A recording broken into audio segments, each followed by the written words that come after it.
Did Paul teach spiritual rest replaces the Sabbath? Analyzing Hebrews and Colossians, they quote Paul. They twist his words. They say the Sabbath is dead, nailed to a cross. But I ask you, did Paul really teach that spiritual rest replaces the holy Sabbath of God? Let's confront the deception, the stage of misunderstanding. Across pulpits, YouTube channels, and mosque lectures, a favorite tactic emerges. Point to Colossians 2:16-17 and Hebrews 4 and declare with bold confidence, the Sabbath is fulfilled in Christ, replaced by a spiritual rest. But friend, when a surgeon misreads an MRI, the consequences are deadly. And when a pastor misreads Paul, souls hang in the balance. Colossians 2, twisted. Let no man therefore judge you in meat, or in drink, or in respect of an holy day, or of the new moon, or of the Sabbath days, which are a shadow of things to come, but the body is of Christ. Colossians 2:16-17. Pastors and skeptics shout, "Aha, you see, the Sabbath is just a shadow." But they forget the context. Paul is warning Gentile believers, already keeping the Sabbath, not to let Gnostics and pagan philosophers judge them for honoring God's holy days, not abolishing them. Paul doesn't say, "Don't keep it." He says, "Don't let others condemn you for keeping it." The Greek word for judge, krino, means to pass sentence upon. So who is doing the judging? Not Jews, but anti-Sabbath heretics. Hebrews 4, the misread letter. There remaineth therefore a rest to the people of God. Hebrews 4:9. Some interpret this as spiritual rest in Christ, not a literal Sabbath.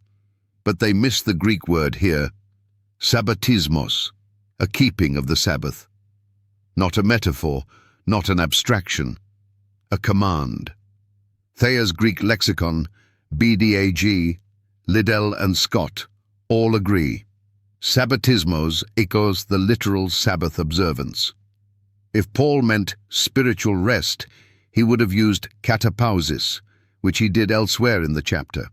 But here, the Holy Spirit inspired Sabbatismos to make one thing clear: the Sabbath remains. The two types of rest. Paul makes a distinction between katapausis, rest from wandering in the wilderness, and sabbatismos, ongoing weekly Sabbath observance. One is about entering the promised land. The other, about God's own example in Genesis 2:2, resting on the seventh day. That's not Israel's tradition. That's heaven's blueprint.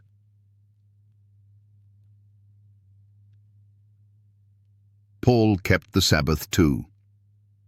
Did Paul abolish the Sabbath? Then why does Acts 13:42-44 show him preaching to Gentiles on the Sabbath, and they beg to hear more next Sabbath? Why not just say, "Come tomorrow"? Because Paul never abolished God's day. He honored it. Final challenge to skeptics, pastors, and priests. To those who say the Sabbath was a shadow and spiritual rest replaces it, produce a verse where Paul says, "Do not keep the Sabbath." Find one text that says, "Sunday replaced the Sabbath." You won't find it. Not from Paul, not from Christ, not from any apostle, but you will find Isaiah 66:23 saying, "All flesh shall come to worship before me, from one Sabbath to another." That's not Jewish, that's prophetic. Conclusion: eternity has a Sabbath. If the Sabbath is only a shadow, why does it shine in eternity? If Jesus is our rest, why does God still call the seventh day his holy day in the new earth? Because spiritual rest does not cancel the Sabbath, it magnifies it.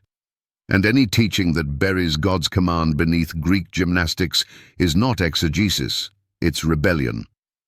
Final question: if God never changed the day, why did you?